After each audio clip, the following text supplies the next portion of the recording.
Hello दोस्तों, स्वागत है आपका आपके अपने स्पोकन इंग्लिश चैनल अंग्रेज़ी सीख ले पे, जहां पर हम लोग डेली क्लासेस के थ्रू सीखेंगे कैसे हम लोग इंग्लिश में और भी अच्छी तरीके से बात कर सकते हैं।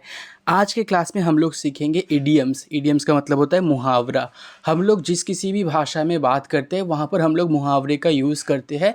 उससे हम लोग जो बात कहना चाहते हैं या जो हम लोग कुछ अपने मन का जो भी फीलिंग है वो एक्सप्रेस करना चाहते हैं वो और भी अच्छी तरीके से और भी स्टाइलिश तरीके से हम लोग बोल सकते हैं। तो हम लोग जब यहाँ पर इंग्लिश सीख रहे हैं तो यहाँ पर भी हम लोगों को मुहावरे सीखने चाहिए ताकि हम लोग इंग्लिश में जब बात करेंगे वो सुनने में और भी अच्छा लगे। आज के लिए मैंने 10 ईडियम्स उठाए हैं। चलिए स्टार्ट कर देते हैं। सबसे पहला वाला ईडियम आज का रहेगा अबव ऑल। अबव ऑल का मतलब होता है खास करके या सबसे बढ़कर। एग्जाम्पल देख लेते हैं। Above all I would like to thank my family. Above all I would like to thank my family. इसका मतलब होता है सबसे बढ़कर मैं अपने परिवार का धन्यवाद करना चाहूँगा। सबसे बढ़कर मैं अपने परिवार का धन्यवाद करना चाहूँगा। दूसरा एग्जाम्पल है this book is above all a story of a mother's love. This book is above all a story of a mother's love. इसका क्या मतलब होता है? ये किताब सबसे बढ़कर एक माँ की प्यार की कहानी है। ये किताब सबसे बढ़कर एक माँ की प्यार की कहानी है। नेक्स्ट ईडियम हम लोगों का रहेगा अबव बोर्ड। अबव बोर्ड का मतलब होता है कि जहाँ पर कोई सीक्रेट नहीं रहता है, सब कुछ ओपनली होता है। बोला जा सकता है कि खुल्लम खुल्ला या फिर ईमानदारी से। मोटा मोटी इसका यही है कि वहाँ पर कोई सीक्रेट नहीं रहेगा। ठीक है। डोंट वरी, चिंता मत करो। The deal was completely above board. जो डील हुआ वो संपूर्ण तरीके से ईमानदारी से हुआ, वहाँ पर कुछ सीक्रेट नहीं था। Don't worry, the deal was completely above board. चिंता मत करो, जो डील हुआ है वो ईमानदारी से ही हुआ है। She did not act above board. She did not act above board. उसने ईमानदारी से काम नहीं किया। उसने ईमानदारी से काम नहीं किया। नेक्स्ट ईडियम रहेगा बैक टू स्क्वायर वन। फिर से शुरू करना। मतलब यहाँ पर अगर मैं आपको दिखाने की कोशिश करूँ, आप कोई चीज़ को यहाँ पर से स्टार्ट किए, ठीक है, आप इस काम को प्रोग्रेस करते रहे करते रहे करते रहे। अब कुछ यहाँ पर आके कुछ ऐसा हो गया कि आपको फिर से दोबारा से यहाँ पर आ जाना पड़ा। इस चीज़ को कहते हैं बैक टू स्क्वायर वन। मतलब यहाँ से शुरू किया, आगे बढ़ा, कुछ हुआ जिसके वजह से मुझे फिर से स्टार्टिंग पॉइंट पे आ जाना पड़ रहा है। इस चीज़ को कहते हैं बैक टू स्क्वायर वन, जिसका मतलब होता है फिर से शुरू करना। एग्जाम्पल देख लेते हैं। If this doesn't work we are back to square one. If this doesn't work we are back to square one. अगर या यदि ये काम नहीं करता है तो हमें फिर से शुरू करना पड़ेगा। अगर ये काम नहीं करता है तो हमें फिर से शुरू करना पड़ेगा। दूसरा example, Richard told me that he felt like he was back to square one. Richard told me that he felt like he was back to square one. Richard ने मुझे बताया कि उसे ऐसा महसूस हो रहा है कि उसे फिर से शुरू करना पड़ेगा, या वो जहाँ से शुरू किया है वो फिर से वापस वही जगह पर आ गया है। नेक्स्ट इडियम रहेगा बैड ब्लड। बैड ब्लड का मतलब होता है इल फीलिंग। मतलब कोई आपसी दुश्मनी रहना या कोई दुर्भाव रहना किसी के बीच में, दो लोगों के बीच में, उसे बैड ब्लड कहते हैं, इल फीलिंग कहा जाता है।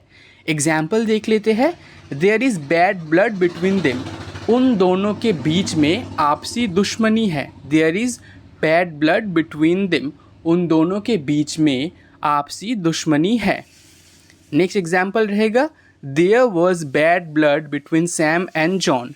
There was bad blood between Sam and John. Sam और John के बीच में आपसी दुश्मनी थी या दुर्भाव था। Sam और John के बीच पे दुर्भाव था। नेक्स्ट ईडियम रहेगा डे इन और एंड डे आउट। मतलब हर दिन या दिन रात। इसका बस ये सिंपल मीनिंग होता है। ठीक है। एग्जाम्पल देख लेते हैं। I am tired of doing the same work day in and day out. I am tired of doing the same work day in and day out. मैं दिन रात एक ही तरीके का काम करते करते थक गया हूँ। मैं दिन रात एक ही तरीके का काम करते करते थक गया हूँ। It's been raining day in and day out for the past week. It's been raining day in and day out for the past week. पिछले एक हफ्ते से दिन रात बारिश हो रही है। पिछले एक हफ्ते से दिन रात बारिश हो रही है। हम लोग का नेक्स्ट इडियम रहेगा down the drain. Down the drain का मतलब होता है बर्बाद होना। ठीक है, हम लोग का पहला एग्जाम्पल है all my efforts went down the drain.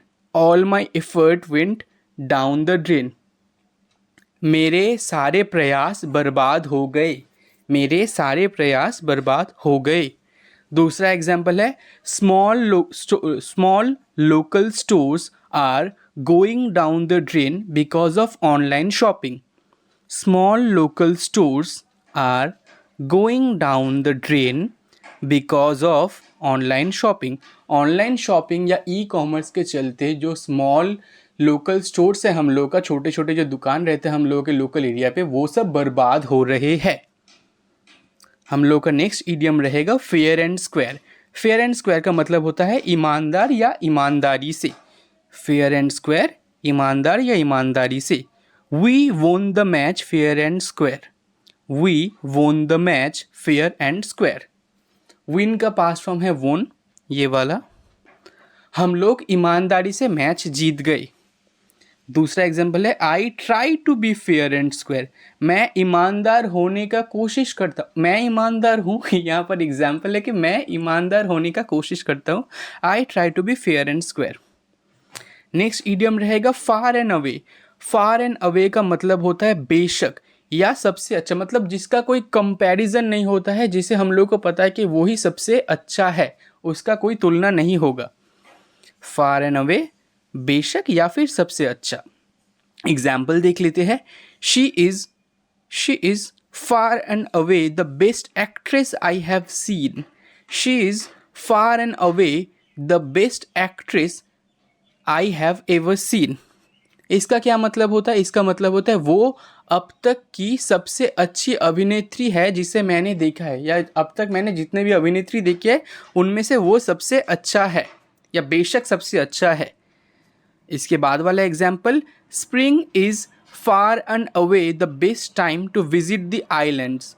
Spring is far and away, spring is far and away the best time to visit the islands. इसका क्या मतलब होता है? द्वीपों की यात्रा करने के लिए या ट्रैवल करने के लिए वसंत सबसे अच्छा समय है। स्प्रिंग का मतलब होता है वसंत। द्वीपों की यात्रा करने के लिए वसंत या स्प्रिंग वो सबसे अच्छा समय होता है। इसका ये नेक्स्ट वाला आइडिया हम लोगों का रहेगा hand in glove. Hand in glove का मतलब होता है अगर मतलब दोनों चीज़ों के बीच में या दोनों लोगों के बीच में जो बहुत इंटीमेट रिलेशन होता है, बहुत क्लोज रिलेशन होता है, उसको हैंड इन ग्लव कहा जाता है। हैंड इन ग्लव का मतलब होता है साथ मिलकर या कंधे से कंधे मिलकर, मतलब बहुत इंटीमेट रिलेशनशिप जहाँ पर होता है। एग्जाम्पल देख लेते हैं। We are working hand in glove with police to resolve that issue. We are working hand in glove with police to resolve that issue। इसका क्या मतलब होता है? इसका मतलब होता है हम इस मुद्दे को सुलझाने के लिए पुलिस के साथ मिलकर काम कर रहे हैं। हम इस मुद्दे को सुलझाने के लिए पुलिस के साथ मिलकर काम कर रहे हैं। I am hand in glove with him. Next example हम लोग का रहेगा I am hand in glove with him. मैं उसके साथ या उससे कंधे से कंधे मिलाकर चलता हूँ, या मेरे उसके साथ बहुत ही इंटीमेट या क्लोज रिलेशनशिप है। ठीक है, हम लोग का नेक्स्ट इडियम रहेगा हेड एंड शोल्डर्स। शैम्पू वाला। हेड एंड शोल्डर्स का मतलब होता है श्रेष्ठ होना, मतलब सबसे अच्छा होना। इसका कोई कंपटीशन नहीं रहता है। हेड एंड शोल्डर्स, सबसे अच्छा होना, श्रेष्ठ होना। एग्जाम्पल देख लेते हैं। His performance stood head and shoulders above the rest. His performance stood head and shoulders above the rest.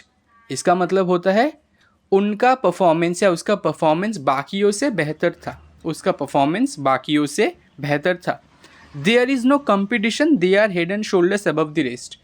There is no competition, they are head and shoulders above the rest. वहाँ कोई competition नहीं है, वो बाकी सब में से, वो लोग बाकी सब में से या बाकियों के कंपैरिजन सबसे अच्छा है। There is no competition, they are head and shoulders above the rest. ये था आज का last idiom. Thank you so much मेरे वीडियो को इतने पेशेंटली देखने के लिए। उम्मीद करता हूँ आज के जो ईडियम्स मैंने आपको सिखाए, ये 10 के 10 ईडियम्स, आप इसे बार बार देखिए, इसे यूज़ कीजिए अपने डेली कन्वर्सेशन पे डिपेंडिंग अपॉन द कॉन्टेक्स्ट। और कोई भी अगर सलाह रहता है, कोई भी क्वेश्चन रहता है, कमेंट बॉक्स पे जाके ज़रूर कमेंट कीजिए, मैं कोशिश करूँगा आपका आंसर देने के लिए। सीखते रहिए स्पोकन इंग्लिश, कंसिस्टेंट रहिए। कोई भी भाषा एक दिन में नहीं सीखा जाता, आपको कंसिस्टेंट रहना पड़ता है। आप जिस किसी भी मीडियम से कंफर्टेबल है, आप अगर किताब पढ़ के कंफर्टेबल है, कोचिंग क्लास ज्वाइन करके कंफर्टेबल है, मेरे या किसी और की यूट्यूब चैनल से या वीडियो देख के कंफर्टेबल है, नो प्रॉब्लम। सीखना इंपॉर्टेंट है आपके लिए। मैं चाहता हूं कि आप सीखें, एक दिन बहुत अच्छे इंग्लिश स्पीकर बनिए। इसी उम्मीद के साथ ये वीडियो ख़त्म करता हूं। मिलते हैं अगले वीडियो पे। Till then, bye bye.